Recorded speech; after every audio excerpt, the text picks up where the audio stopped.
mà ńlẹ́ níbẹ̀ yẹn ò nílé lóko. Ẹ sì kú dédé àsìkò yìí. Hello everyone, it's Aderonke again. I hope your day is going well. Today I'll be addressing another Ìwúre, another positive wish, another prayer. I realized I haven't done one in a while. And this one is Ilé ò ní lé wa, ọ̀nà ò ní nà wá. That's the prayer. Ilé ò ní lé wa, ọ̀nà ò ní nà wá. They are separate sentences, as you can see, but this statement, ọ̀nà ò ní nà wá, almost always comes right after Ilé ò ní lé wa. At this point, they've become one prayer. One is always stated right after the other. In this way, most times, Ilé ò ní lé wa, ọ̀nà ò ní nà wá. So it would be pointless to address one in the video and then address the other separately. I figured, Ilé ò ní lé wa, ọ̀nà ò ní nà wá. Let's see what that prayer means, word for word. Ilé is house. Ilé, house. O is not. What it does is it negates a statement in a sentence. So not is how you would translate it. Ni is will. Le is chase or chase out or drive out, always depending on the context, but chase or drive away, or that would be what le can mean. In another context, it could be to, had to, or like it could even infer extra, or like when you mount something, you had something to something. So you can see that it's in the word ile as well. If you're paying attention, you would have noticed that this is le, and then I said ile earlier. Wa is us, ono is the road, o is not, ni is will, no is to beat or flog, no, and then wa is us. Now, what makes this prayer interesting is the homonymic aspects of the words that are featured. What are homonyms? Words that have the same pronunciation and spelling, but different meanings. And in one of my past videos, I explained that homonyms exist in the Yoruba language, but homophones and homographs don't. We have semi-homographs, I believe, where you write the words the same way, but they don't necessarily have like the same tone marks, There is that, but we don't have homophones and we don't have homographs. We only have homonyms, and I explained why for about 21 minutes. So if you'd like to see that video, please do. The homonyms, the interesting part of this prayer, what makes them interesting would be the le in ile, and le in the chase out or drive out, and no in the road context, but no in the beat or flog context. So if you've been watching my videos for a while, you know that these are just noun makers. The verbs are what make up the noun. Noun makers typically consist of one letter, two at most, that you can add to a verb to make it a noun. So these are noun makers, the o in ono and the I in ile, but these are the verbs. So they are the homonyms. Le can be to mount in relation to building and construction. I was mentioning it earlier as well. I was almost getting carried away. I forgot that I was going to teach it anyway. Le, mount, and that's in relation to building and construction. It could also be to ip. So the way that market people would often display their wares, traditionally speaking, there's a way that you would arrange the products in a triangular form. You make a hip. Like if you still go to the markets today, you see the way that if it's gari, for example, or ilubo that is being sold, especially if they're being sold in smaller quantities, not in the bigger bags, they're placed in large bowls and then they make a heap with them. And if it's not that, it could be singular items as well that you can arrange, but there's this interesting way that products are arranged. So if somebody says, Wale oja, traditionally, that was how many things were displayed. You make a hip out of them so that they are more visible and more attractive. Hip, le, or just in the general sense, hip, le. It could also be to chase out or to drive away. O le won lo, it chased them away. Yeah, and then no. No can be to stretch out or to stretch forth in relation to how the road stretches out. So again, these are homonyms. They are spelled the same way, they are pronounced the same way, but they have this different meanings that may not even have much to do with each other. Like in the hip context, it doesn't really have much to do with driving somebody off or driving something off or driving something away or chasing something out, or so the meanings may not always relate in any way, but they're spelled the same way, they're pronounced the same way. That's what homonyms are. So no, stretch out or stretch forth, that's in relation to how the road or path stretches forth. And then it could also be to beat, to hit, or to flog. No. Or no me, he or she beat me or flogged me, So that's what makes them interesting. There's I don't want to say wordplay, but there is I can't say wordplay. There is some wordplay in the prayer. Ile o ni le wa. The le in ile and the le in the other part, the other le, they are not the same. The no in or no, this no, and the other no, the beat, hit, or flog, are not the same either. There is wordplay. That's what makes it interesting. Now let's look at the raw transliteration. Let's put all these words together and make sentences out of them, however imperfect they turn out to be.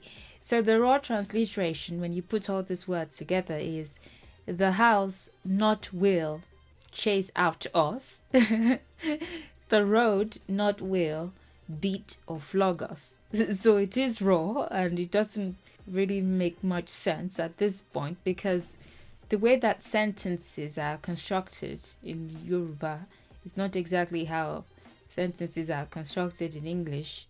We have to rearrange the words. Like, for example, not will, the negation comes before the verb in Yoruba. So mi o ni lo, I not will go, if you do a raw transliteration. But in English it's the other way around. The negation comes after.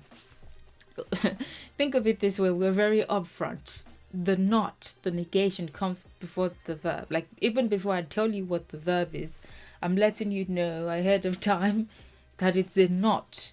It's either not happening, or I'm not going to do it, or depending on the context. Whereas in the English language, it's after. I will not go. I will not eat. So different approaches to grammar become more visible when you have sentences like this. So the house not will chase out us. The road not will chase. The negation comes before the verb.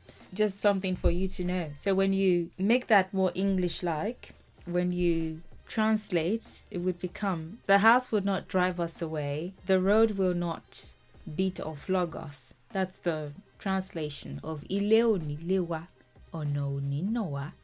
The house will not drive us away or drive us off or chase us away. The road will not beat or flog us. It's not worth much when you translate it to English, because then you lose the beauty. Really, there's wordplay in ile oni le wa ono ni no. You're saying le twice, but they have different meanings. You're saying no first in the word ono, and then no, as in beat or flog.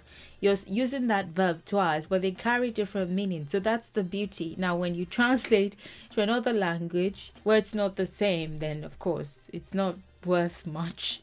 The house will not drive us away. The road will not beat or flog us, anyways, what that translates to.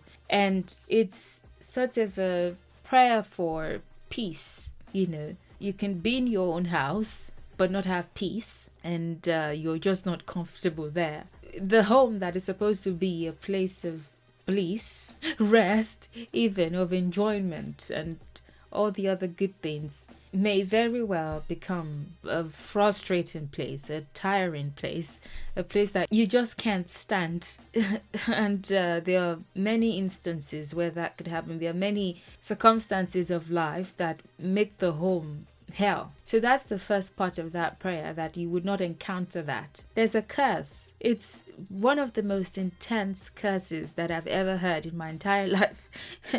Some people would say, Ilé ò gbà ọ̀nà ò gbà, níṣe tewé ara gbà. It's I don't even want to explore that much, because it's like one of the most intense negative declarations that a person can utter into the life of someone else, that you don't have peace in the home, but when you step out of your home you don't have peace either. You can't be well in the home, but you can't be well outside of your home. Then where can you have rest? Where can you be well? It's the most intense curse that would ever be placed on a person. And it's not funny. I'm just, I suppose, giggling to release tension. It is intense. So the house will not drive us away. The road will not beat or flog us, is what this is. That's a way of saying you will have peace wherever you are. Ilé ò ní lé wa, ọ̀nà ò ní nà wá. When we're at home, we won't feel like the home is chasing us out, like we can't breathe in the home.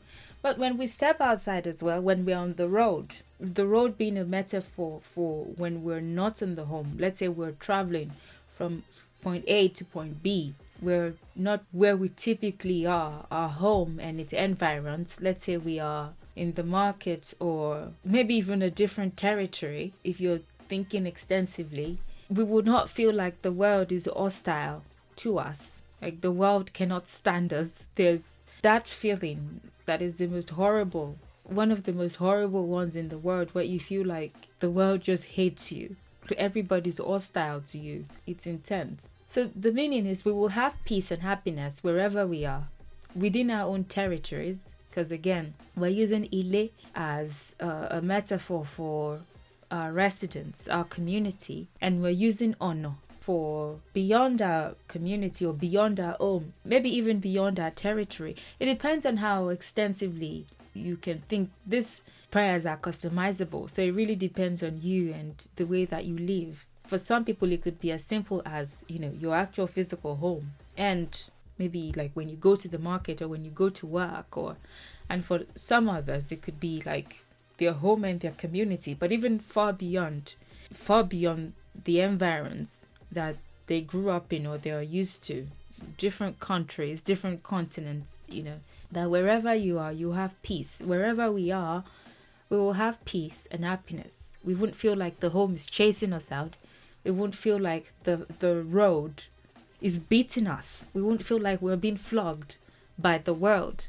Like the house is chasing us out and the road is flogging us. So the road doesn't want us there either. That's a metaphor for restlessness and just being a complete mess, being unhappy, not having peace. It's a metaphor for chaos, So yeah, that's what that prayer is about.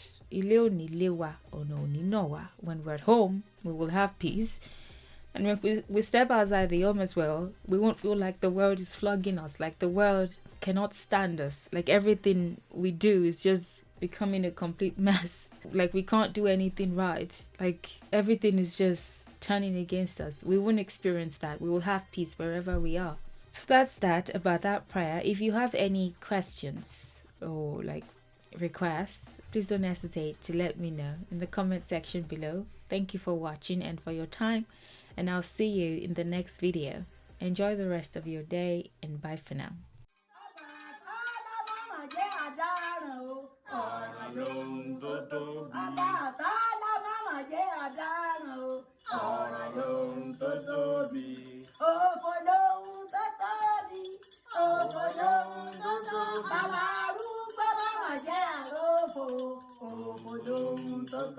Ọba àtàlà màmá jẹ́ àròfò, òfò lóhun tó tóbi.